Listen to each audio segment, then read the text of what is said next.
மத்தேயு 28ஆம் அதிகாரம். ஓய்வு நாள் முடிந்தது. வாரத்தின் முதலாம் நாள் விடிந்து வருகையில் மகதலேனா மரியாளும் மற்ற மரியாளும் கல்லறையை பார்க்க வந்தார்கள். அப்பொழுது பூமி மிகவும் அதிரும்படி கர்த்தருடைய தூதன் வானத்திலிருந்து இறங்கி வந்து வாசலில் இருந்த கல்லை புரட்டி தள்ளி அதின் மேல் உட்கார்ந்தான். அவனுடைய ரூபம் மின்னல் போலவும் அவனுடைய வஸ்திரம் உறைந்த மழையைப் போலவும் வெண்மையாகவும் இருந்தது. காவலர் அவனுக்கு பயந்ததினால் திடுக்கிட்டு செத்தவர்களைப் போல் ஆனார்கள். தூதன் அந்த ஸ்திரீகளை நோக்கி, நீங்கள் பயப்படாதிருங்கள், சிலுவையில் அறையப்பட்ட இயேசுவை தேடுகிறீர்கள் என்று அறிவேன்.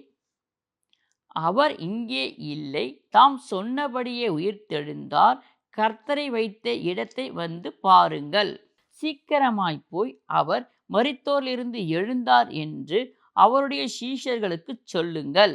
அவர் உங்களுக்கு முன்னே கலிலேயாவுக்கு போகிறார், அங்கே அவரை காண்பீர்கள்.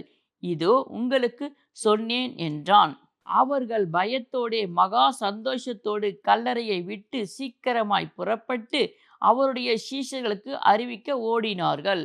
அவர்கள் அவருடைய சீஷர்களுக்கு அறிவிக்க போகிற போது இயேசு தாமே அவர்களுக்கு எதிர்ப்பட்டு வாழ்க என்றார். அவர்கள் கிட்டே வந்து அவர் பாதத்தை தழுவி அவரை பணிந்து கொண்டார்கள். அப்பொழுது இயேசு அவர்களை நோக்கி, பயப்படாதிருங்கள், நீங்கள் போய் என் சகோதரர் கலிலேயாவுக்கு போகும்படி அவர்களுக்கு சொல்லுங்கள், அங்கே அவர்கள் என்னை காண்பார்கள் என்றார்.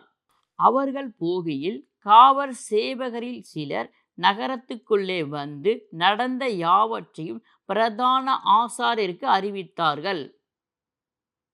இவர்கள் மூப்பரோடே கூட கூடி வந்து ஆலோசனை பண்ணி சேவகருக்கு வேண்டிய பணத்தை கொடுத்து,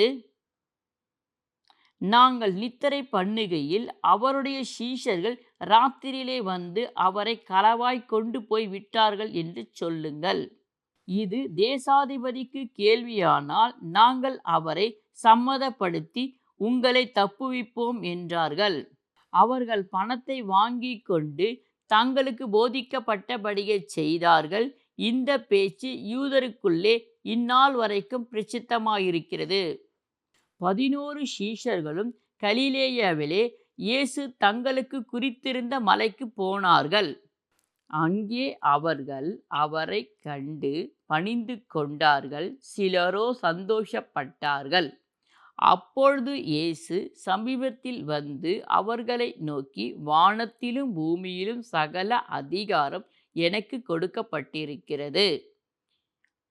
ஆகையால் நீங்கள் புறப்பட்டு போய் சகல ஜாதிகளையும் சீஷராக்கி பிதா குமாரன் பரிசுத்த ஆவியின் நாமத்தினாலே அவர்களுக்கு ஞானஸ்தானம் கொடுத்து, நான் உங்களுக்கு கட்டளையிட்ட யாவையும் அவர்கள் கைக்கொள்ளும்படி அவர்களுக்கு உபதேசம் பண்ணுங்கள்.